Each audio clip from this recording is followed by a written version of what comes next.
Acordei grávida de 6 meses, esperando meu primeiro filho, e estranhei o silêncio.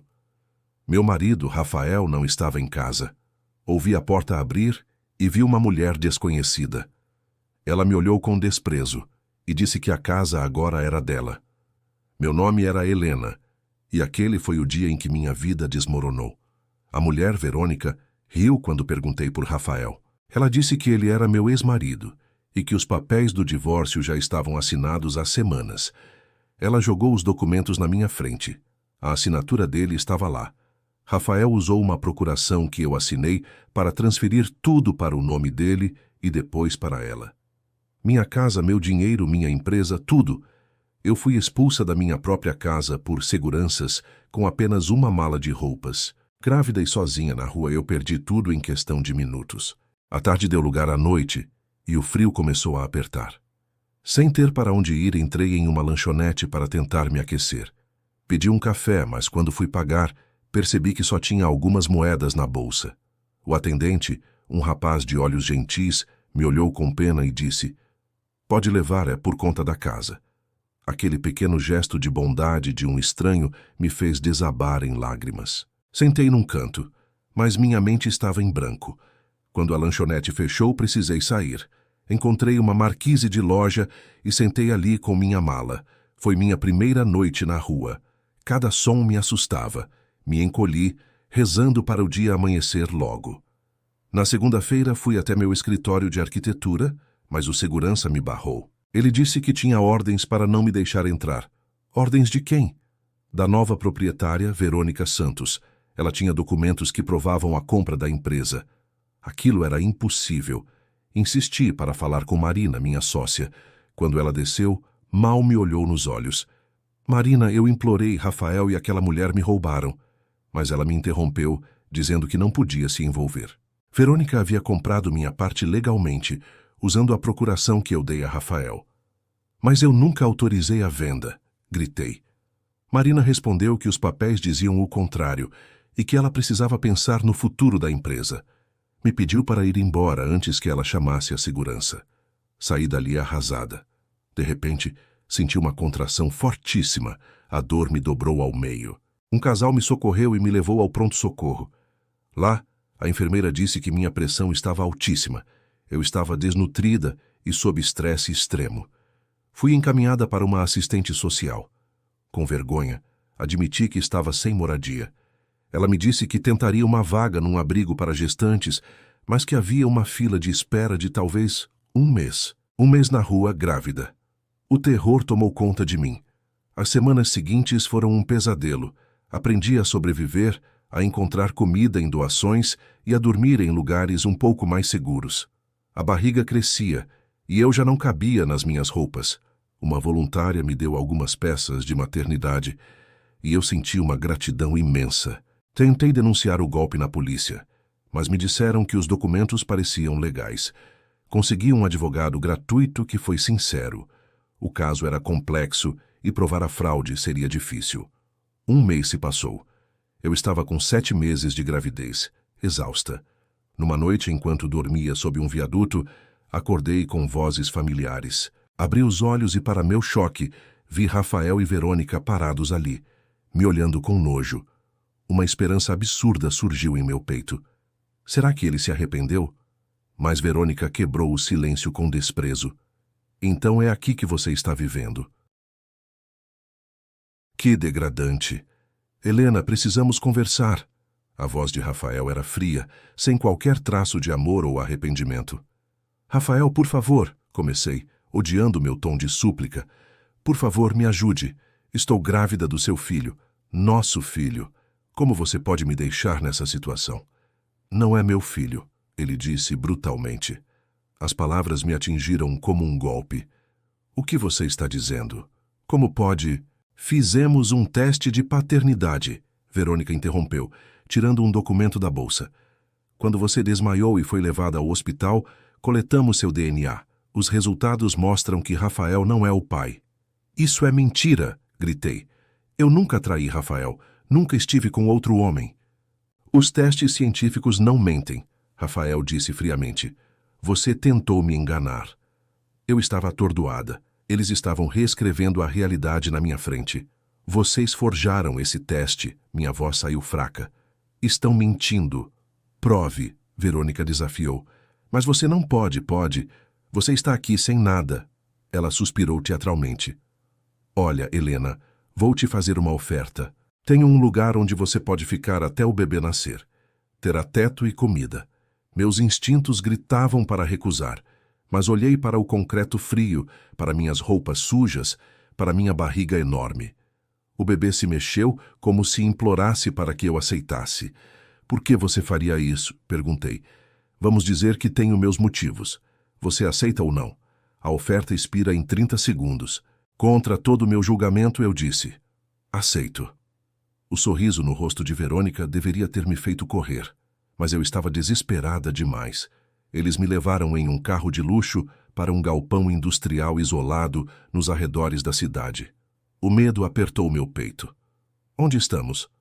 Na minha propriedade, Verônica disse. É aqui que você vai ficar.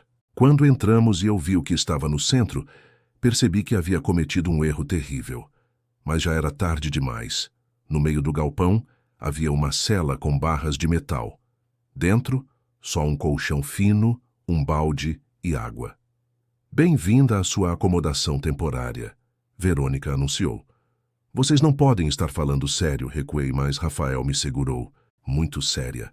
Você virou um probleminha para nós. Precisamos mantê-la quieta até o bebê nascer. Isso é sequestro. É crime. Quem vai acreditar em uma mulher sem teto com um surto psicótico? Verônica debochou.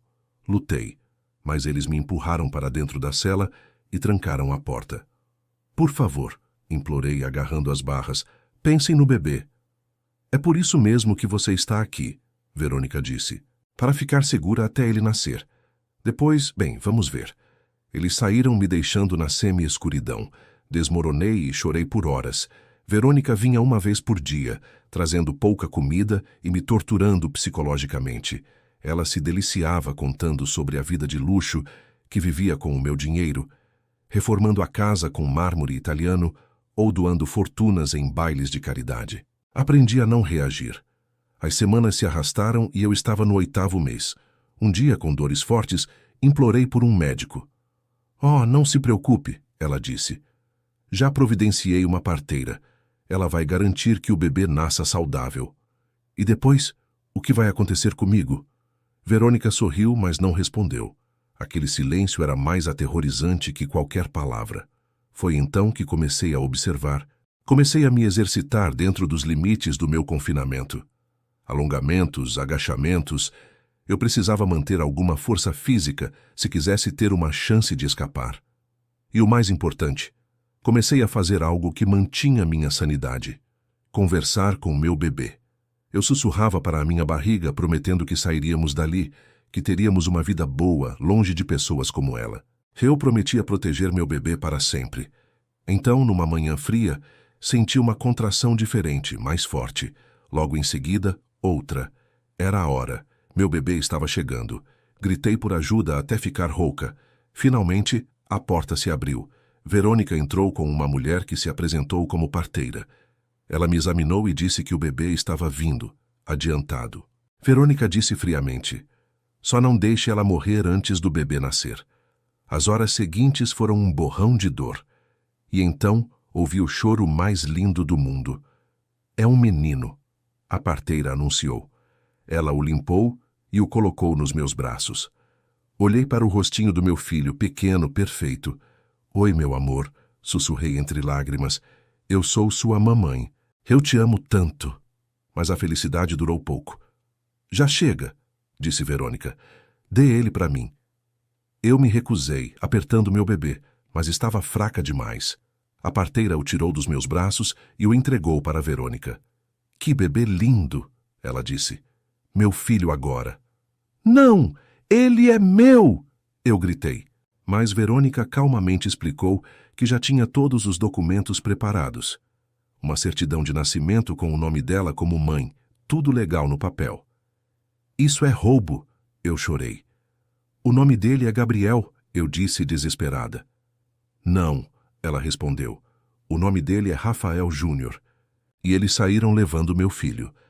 A porta se fechou e eu estava sozinha, sem meu bebê, sentindo como se tivessem arrancado meu coração. Os dias seguintes foram os mais sombrios. Verônica voltou, radiante, me provocando com o nome que eu tinha escolhido. Gabriel está adorável, ela dizia, mas algo mudou em mim. Enquanto meu corpo se recuperava, uma decisão se formou. Eu ia escapar e recuperar meu filho. Fingi estar derrotada. Você tem razão, eu disse. Sou patética. E ela acreditou. Semanas se passaram. Eu forcei minha recuperação, comendo tudo, me exercitando em segredo. Verônica vinha menos, sempre me mostrando fotos do meu filho, que ela chamava de Rafael. Eu aprendi a não reagir, a parecer resignada. E foi nessa complacência dela que encontrei minha chance. Um dia, ela chegou apressada, distraída. O segurança que trouxe minha comida também não prestou atenção. Ele abriu o cadeado, colocou a bandeja e fechou a porta. Mas ele não trancou direito. Essa era a oportunidade que eu tanto esperava. Eu ia voltar para o meu filho. Não importava como. Eu não ouvi. Não ouvi o clique completo do cadeado.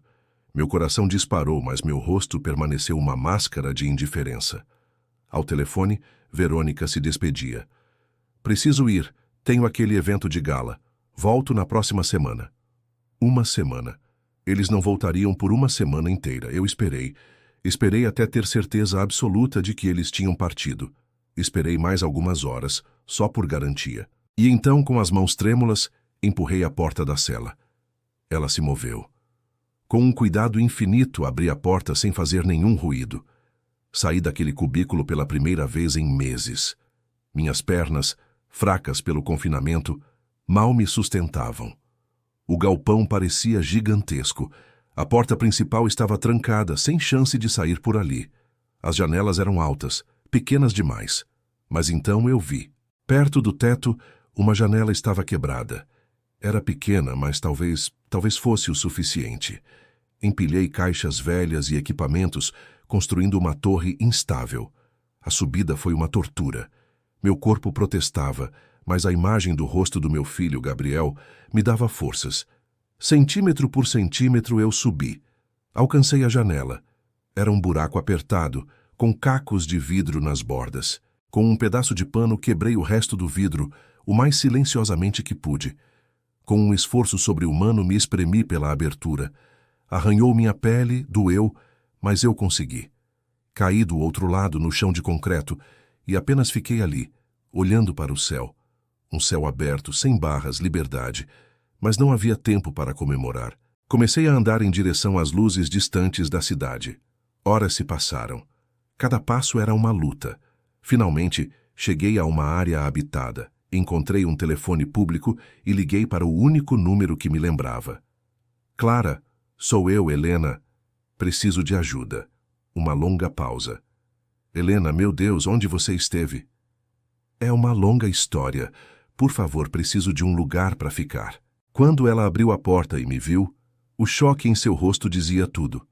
Magra, com roupas rasgadas, ferida. O que aconteceu com você? E eu contei tudo. A traição, o roubo, o cativeiro, o nascimento do meu filho. Clara ouviu, horrorizada. Precisamos chamar a polícia. Não vai adiantar sem provas, eles têm tudo documentado. Então, o que você vai fazer? Vou me recuperar. Vou ficar forte. E vou encontrar um jeito de provar o que fizeram. Eu vou ter meu filho de volta. Os dias seguintes foram de recuperação. Clara cuidou de mim. Quando me olhei no espelho, mal me reconheci. Mas meus olhos, eles tinham uma nova determinação. Fomos à polícia. Contei minha história a uma delegada. Ela foi honesta. Sem a localização do galpão contra pessoas com tanto dinheiro seria difícil. Mas eu não desisti. Comecei a trabalhar em uma lanchonete, fazia bicos de design à noite. Eu precisava de dinheiro, de recursos. Nos fins de semana eu procurava o galpão. Foram semanas de buscas frustrantes, até que um dia eu reconheci uma formação de 3 armazéns. Meu coração disparou. Eu me aproximei. Lá estava a janela quebrada por onde escapei. Era ali. Tirei fotos de tudo com um celular que comprei. A estrutura, a localização isolada. Liguei para a delegada imediatamente. A luta estava apenas começando, mas agora eu tinha uma arma. Agora eu tinha esperança. E pessoas livres podem lutar. A pequena equipa forense que me acompanhou documentou tudo. A investigadora admitiu que a minha história batia certo com as provas, mas alertou-me. Ainda há desafios. A pequena equipe forense que me acompanhou documentou tudo. A investigadora admitiu que minha história batia certo com as provas, mas me alertou. Ainda há desafios. Não conseguimos provar que foi a senhora Santos quem a manteve aqui. A propriedade está em nome de uma empresa de fachada. Mas para mim já era algo. Era a prova de que eu não estava mentindo. Ela prometeu continuar a investigação, mas me avisou para me preparar para um processo longo e difícil. Enquanto isso, eu não ia ficar parada. Criei um perfil anônimo nas redes sociais e comecei uma campanha discreta. Postava sobre injustiças contra mulheres, famílias construídas em fraude, bebês roubados, sem usar nomes, claro, para não ser processada por difamação. Mas deixei pistas suficientes. E então, algo incrível aconteceu. Outras mulheres começaram a entrar em contato comigo. Mulheres que a Verônica, a mulher que destruiu minha vida, também tinha prejudicado. Conheci a Beatriz, que teve o negócio roubado com táticas muito parecidas com as que Verônica usou contra mim. Conheci outras 3 mulheres com histórias semelhantes. Todas tinham perdido empresas, dinheiro, propriedades. Marcamos um encontro num café discreto, nós 5. A Beatriz disse uma coisa que ficou na minha cabeça. Sozinhas, somos vistas como casos isolados. Juntas temos um padrão, e padrões são muito mais difíceis de ignorar. Começamos a juntar nossas provas, documentos, e-mails, registros de transferências. Cada uma de nós tinha uma peça diferente do quebra-cabeça. Encontramos um jornalista investigativo independente chamado Carlos que ficou muito interessado na nossa história. Ele revisou tudo e disse: "É bom, mas para isso explodir de verdade, preciso de algo mais. Preciso de uma confissão." Foi aí que tive a ideia mais arriscada da minha vida. O plano era simples na teoria, mas extremamente perigoso. Fazer a Verônica confessar e gravar tudo. Criei um novo perfil falso, me passando por uma socialite de outra cidade, interessada nos conselhos dela sobre negócios e caridade. Foram 2 meses de uma interação cuidadosa, construindo uma amizade online, até que ela finalmente concordou em me encontrar para um café. No dia do encontro eu estava equipada. Um detetive particular aposentado, conhecido da Beatriz, emprestou-me um microfone minúsculo e uma câmera escondida num broche. Minhas mãos tremiam. Minha amiga Clara tentou me impedir, dizendo que era muito perigoso. Mas eu precisava fazer aquilo. Era a única forma de conseguir a prova que faltava. Cheguei ao café mais cedo, escolhi uma mesa no canto. Quando Verônica entrou, o sorriso confiante dela vacilou por um segundo ao me ver. Ela me reconheceu. Por um instante, pensei que tudo estava perdido. Mas o sorriso dela voltou, ainda maior, mais cruel. "Helena", ela disse, sentando-se calmamente. "Que surpresa interessante." "Verônica, obrigada por vir." "Ah, eu sabia que era você desde o início. Aquele perfil falso não era tão convincente quanto você pensava. Mas fiquei curiosa. Meu coração gelou, mas mantive a calma. Então, por que veio?" "Porque queria ver a sua cara quando percebesse que falhou de novo. E, honestamente, estou curiosa para ver o que você acha que pode fazer contra mim." Eu precisava mantê-la falando. "Você roubou tudo de mim, minha casa, meu dinheiro, minha empresa." Ela riu. "Roubei? Não, querida. Simplesmente peguei o que estava mal protegido. Você foi ingênua, assinou documentos sem ler. Isso não é roubo da minha parte, é incompetência da sua. Você me manteve presa por meses." "Prove", ela desafiou. "Ah, espere.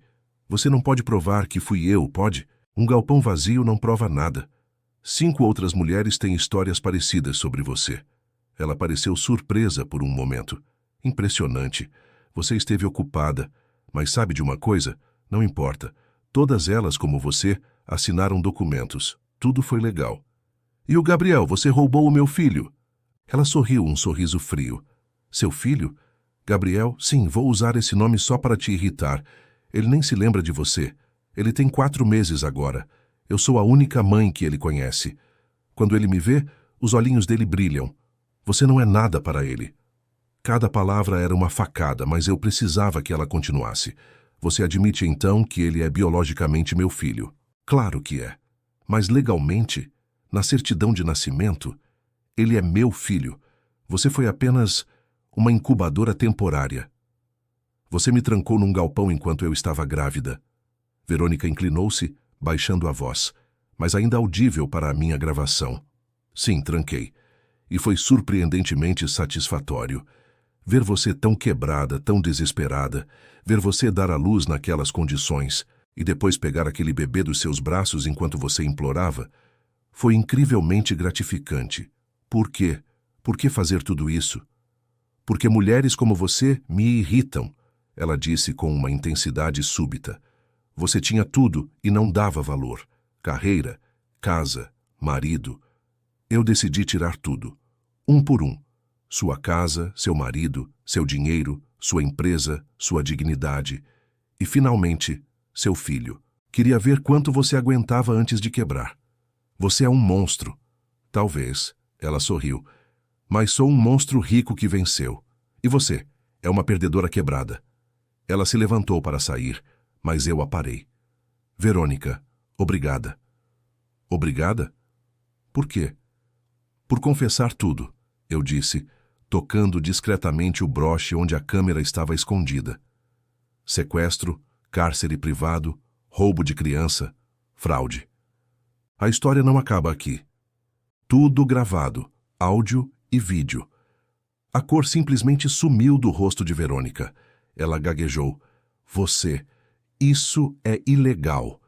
Você não pode me gravar sem meu consentimento. Eu mantive a calma. Na verdade, confissões de crimes graves são admissíveis em muitos contextos legais, mesmo sem consentimento. E mesmo que não fosse, o jornalista investigativo que vai publicar essa história não se importa muito com tecnicalidades. Ele se importa com a verdade. O ódio nos olhos dela era palpável. Eu vou processar você. Vou destruir qualquer coisa que publicarem. Eu respondi. Tente, mas com 5 mulheres contando histórias parecidas, fotos do galpão, e agora você admitindo tudo em gravação, sua reputação vai ser destruída. E sem sua reputação, seu castelo de cartas desmorona. Ela saiu furiosa, e Clara, que esperava do lado de fora, entrou correndo. Funcionou?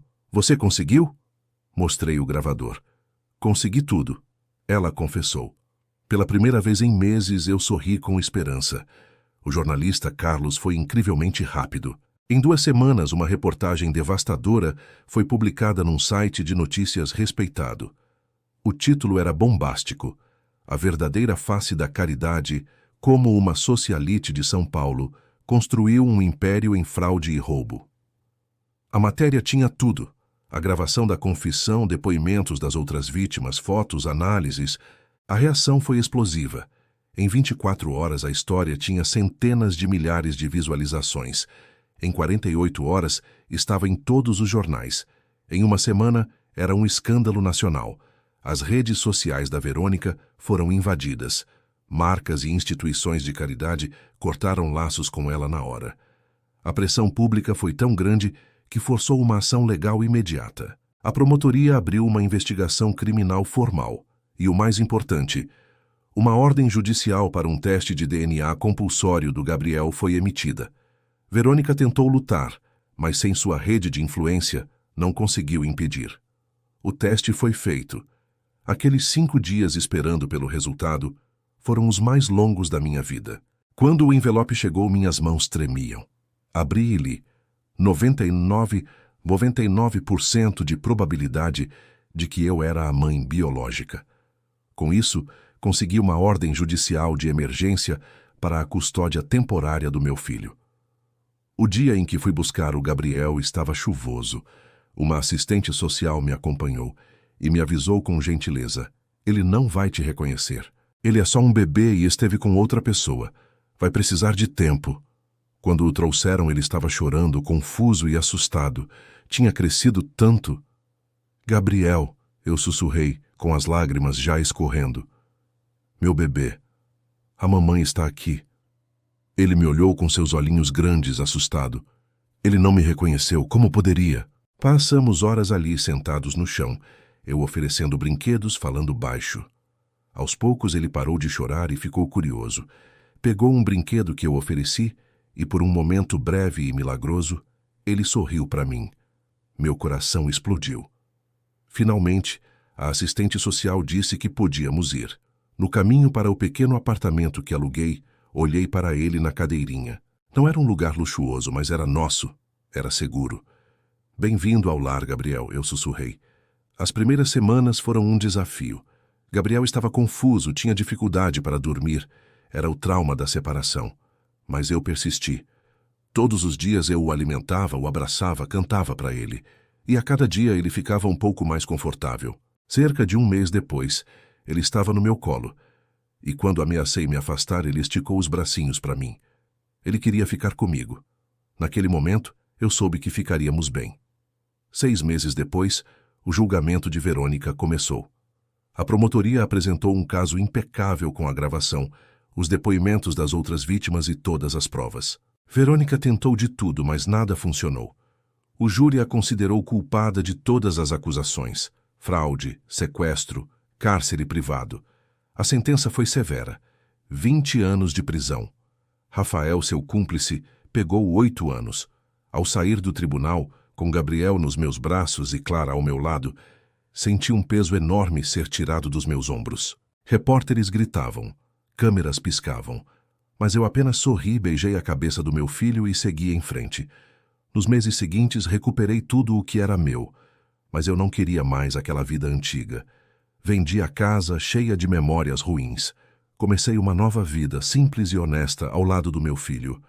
A justiça havia sido feita, e nós finalmente tínhamos paz. Comprei algo menor, mas muito mais acolhedor, onde o Gabriel e eu pudéssemos finalmente ter um novo começo. Reestruturei minha participação na empresa de arquitetura, trouxe uma nova sócia e decidi focar menos no trabalho obsessivo. A prioridade agora era o equilíbrio. Era a minha vida. E não fui a única a encontrar justiça. As outras 4 mulheres que foram vítimas dela também conseguiram reabrir seus casos. Com o processo da Verônica em andamento, elas iniciaram ações civis e recuperaram pelo menos uma parte do que tinham perdido. Nós nos tornamos amigas muito próximas, uma irmandade que nasceu da sobrevivência e da superação. Juntas, fundamos uma organização sem fins lucrativos para ajudar mulheres vítimas de fraude financeira e abuso emocional. Usamos as nossas próprias histórias para alertar e ensinar outras mulheres a se protegerem. 3 anos depois, é uma manhã de sol e estou no jardim da nossa casa, observando o Gabriel a brincar. Ele está com 3 anos e meio, cheio de energia e alegria. Mamãe, olha! Ele grita, me mostrando uma flor que acabou de colher. Que flor linda, meu amor! Eu respondo, com um sorriso que vem do fundo da alma. Ele não se lembra daquele primeiro ano tão difícil. Para ele, a vida sempre foi assim. Ele e eu juntos, na nossa casa aconchegante.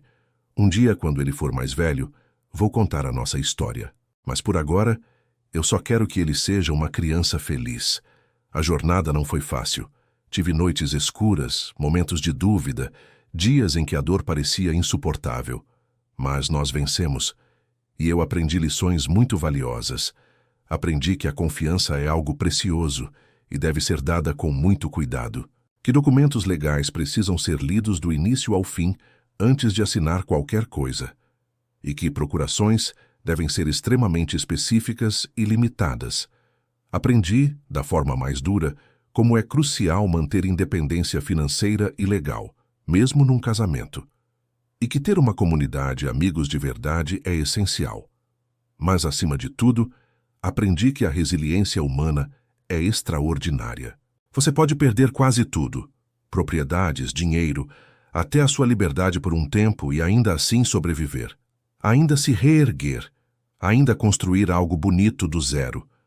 Porque, no final das contas, nós não somos definidos pelo que nos acontece, somos definidos pela forma como respondemos. A Verônica escolheu a crueldade, a ganância e a destruição. Eu escolhi a sobrevivência, a resiliência e a reconstrução, e essa escolha fez toda a diferença. O Gabriel corre na minha direção e me puxa pela mão, querendo brincar. Eu seguro aquela mãozinha, essa mesma mão que eu quase perdi, que lutei tanto para manter perto de mim, e vamos juntos para o jardim. Essa é a minha verdadeira vingança contra a Verônica. Não foi vê-la ser presa, embora a justiça tenha sido feita. A minha vingança é viver bem, é criar o meu filho com amor, é ajudar outras mulheres, é construir uma vida com propósito e significado real. Ela tentou destruir a minha vida, mas o que ela realmente fez foi me mostrar o quão forte eu sou, e por isso, de uma forma estranha, eu quase lhe agradeço, porque sem aquela provação, eu nunca teria descoberto a minha verdadeira força, nunca teria encontrado o meu propósito, nunca teria aprendido a valorizar tão profundamente cada pequeno momento com o meu filho. O amanhã é um novo dia. Tenho clientes para ajudar na nossa organização. Tenho o Gabriel para criar com amor e atenção. E tenho uma vida inteira para viver plenamente. E é uma vida boa, real, honesta. É a minha vida. Esta é a minha história. Uma história de perda, sobrevivência e, finalmente, de triunfo. De como eu cheguei ao fundo do poço e voltei mais forte. E é uma história que eu compartilho com qualquer mulher que ainda se sinta na sua própria prisão, seja ela física, emocional ou financeira. Existe um caminho de volta. Existe vida depois da tragédia. Existe esperança, sempre. Você só precisa encontrar a sua força interior, a sua voz e a sua recusa em desistir. E então, assim como eu, você também vai conseguir voltar. Mais forte, mais sábia, invencível. Muito obrigada por ouvir a minha jornada até aqui. Se você se conectou com a minha história, por favor, deixe o seu like e compartilhe com alguém que precise ouvir essa mensagem.